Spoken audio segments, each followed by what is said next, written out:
আমাদের ছোট্ট একটা জীবন, অথচ এই ছোট্ট জীবনের অনেকটা সময় কেটে যায় দ্বিধাদ্বন্দ্বে ভুগতে ভুগতে। আমার কি প্রয়োজন নেই, কোনটা ভালো, এটা ভালো না ওটা ভালো, সে ভালো না ও ভালো, জীবনসঙ্গী হিসেবে সে পারফেক্ট নাকি ও পারফেক্ট, এরকম কত চিন্তা করতে করতে আমাদের নিজের সাথে যুদ্ধ করতে হয়।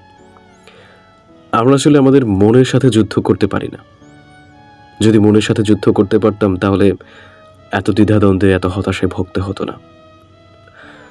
আমাদের সবচেয়ে বড় শত্রু অন্য কেউ নয়, আমাদের মন। যদি আমরা মনের সাথে যুদ্ধ করে জিততে পারি, আমাদের জীবনে অনেক কিছু সম্ভব। কিন্তু মন যে আমাদের যুদ্ধে জয় হতে দেয় না, মন বেঁধে রাখে, আর তার সাথে সহায়তা করে মস্তিষ্ক।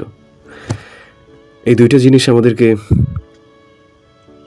জিততে দেয় না, নয়তো আমরা সবাই জিততে পারতাম।